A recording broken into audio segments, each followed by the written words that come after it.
So today we're going to be getting started by creating ourselves a very basic website.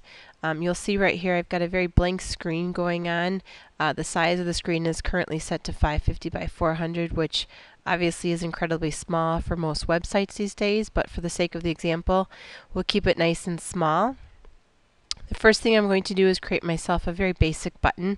Understandably, this isn't what I would necessarily use on all of my websites, but I can create a button by creating a simple little box right here which appears to look like a button, and then triple clicking on that will select the whole thing, and then if you go to F8 or modify convert to symbol, this will change this over to the name of button, and we want this to be of type button. Okay, I'm going to keep this again pretty basic, so if I wanted to go into the buttons themselves to make a change to them, I certainly could go into the library and then add text in through here and change the over and the hit state. In fact, maybe I will do just that by pressing F6 or insert keyframe to the over, F6 to the down, and F6 to the hit. And in the over state, which is what I have selected there, select just the interior of my button color and modify that so that way you do see that there's a change taking place between the up state and the over state, and then the area of down and hit will be exactly the same. Okay, so we'll go back to scene 1.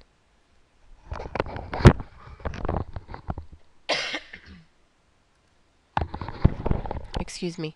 You'll see over here in the library my button is located over here on scene 1. I'm going to rename this to being the button layer, or the buttons. Okay, and if you hold down the Alt key while you click on this, this will create you a copy of this. 2, 3, and 4. And as we saw right there, there's a total of 4 buttons. Okay, and again, if I wanted to make this the home, the products, the details, and the contact us, I certainly could add text to those basic buttons there. The next thing I would like to do is create myself another layer, and this is going to be the content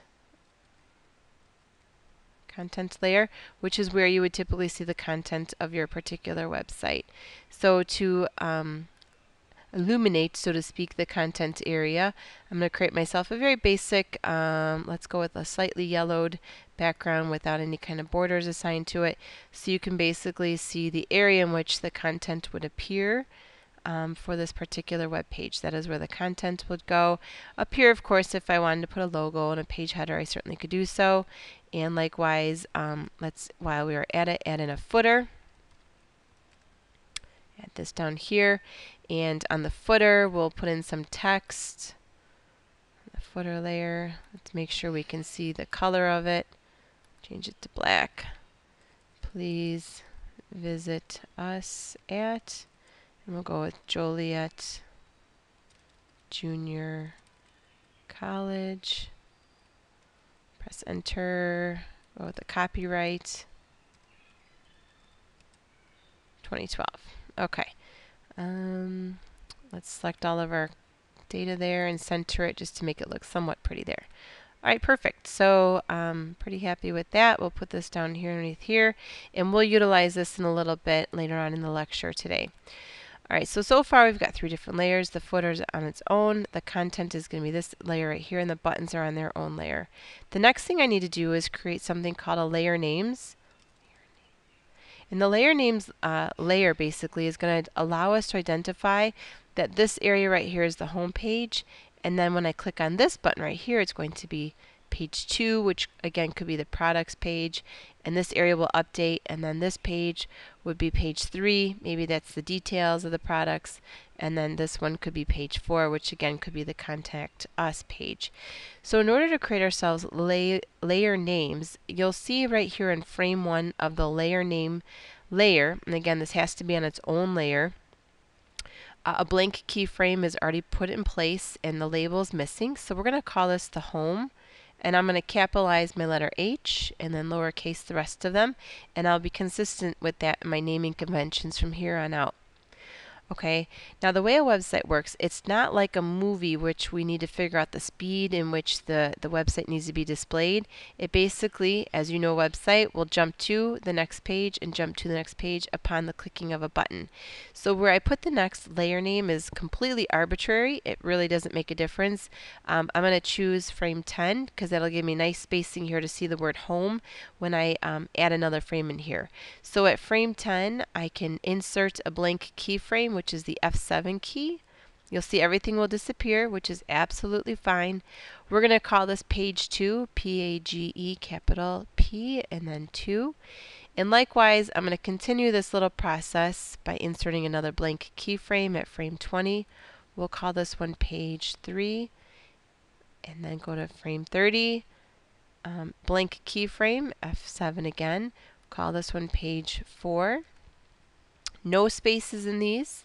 And then at frame 40, I don't need to associate a change. There's no blank keyframe there. So you'll see right here what I've done is I've extended the keyframe by pressing F5, which identifies that I can see the whole page name there. Okay.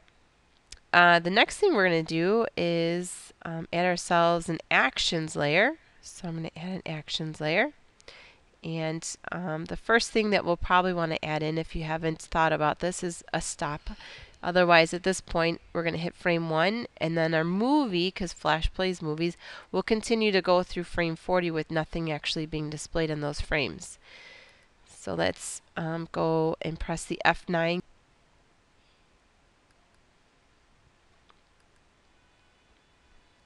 And the first thing, as I said, we want to add in here is a stop function. So if you type it in, it's lowercase stop and then left and right parentheses and then a semicolon to terminate it. Oops, I did not mean to attach that there. Oh, I'm digressing. Window actions. I'll just move this off to the side a little bit. Okay. Excuse me. Okay, so the first thing we want to do is start modifying the content area so that way you can see that this is going to be the home page at the home. And then when we get to page 2 right here at frame 10, and again, the location of the frame, completely arbitrary. We could have set it up in frame 1, 2, 3, 4, but because we've got frame labels, the placement of the frame label is irrelevant because when we use our action script, and I click on this particular page 2 button, it's going to jump to the frame label called page 2. Okay. Why don't I add another layer in here called text just to make this a little bit clearer so that we know which location I'm going to. So at frame, it doesn't really make a difference. So we're just going to call this one the home, and I'll make sure that you can see my font. Move this down a little bit.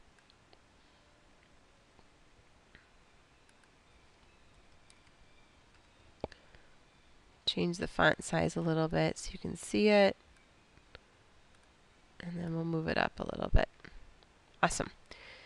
Perfection really isn't my goal here in terms of how this page looks aesthetically. Oops. Let's get our right tool going here. Just kind of want to page 2.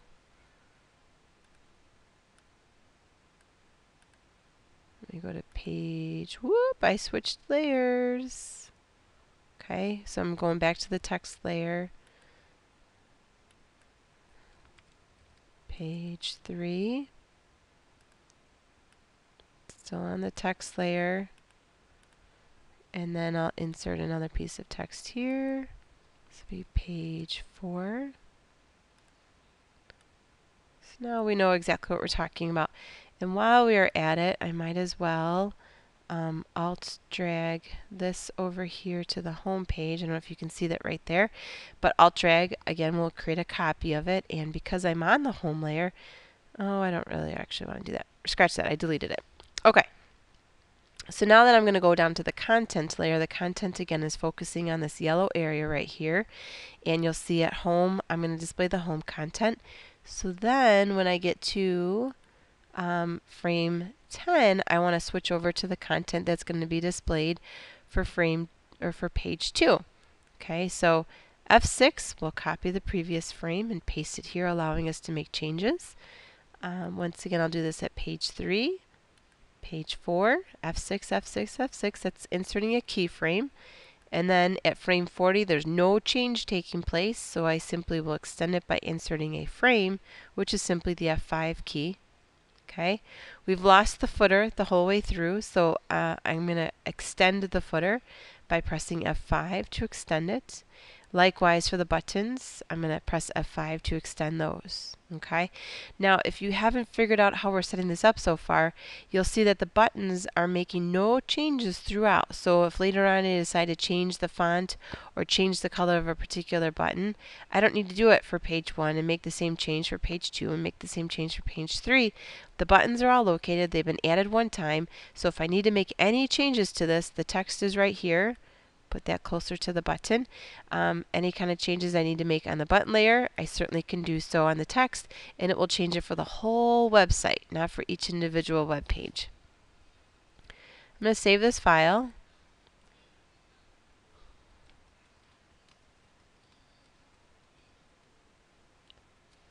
I'm going to call it class website AS3 as an action script 3. Okay, it's being saved. So far, the page is taking form. Certainly, we don't have a page header up there, but that's okay. So the next thing we want to do is actually add a little bit of content to the home, so that way you can see that we are certainly sitting on the home page. So as we had said right here, this is the content layer. Turn this on and off. That's the yellow part. So at frame 1 on the content layer, I'm just going to add in some simple basic text, so that way you know that we're at the home page. Let's left align that. That lined up, and we'll just stick this up here. And certainly the content you put on the home page will be displayed in this area right here. If we go to page 2, you'll see that the home will disappear, which is ideal. Again, I'm going to add in some text for it. Page 2. And then go to page 3. Insert some text called page 3.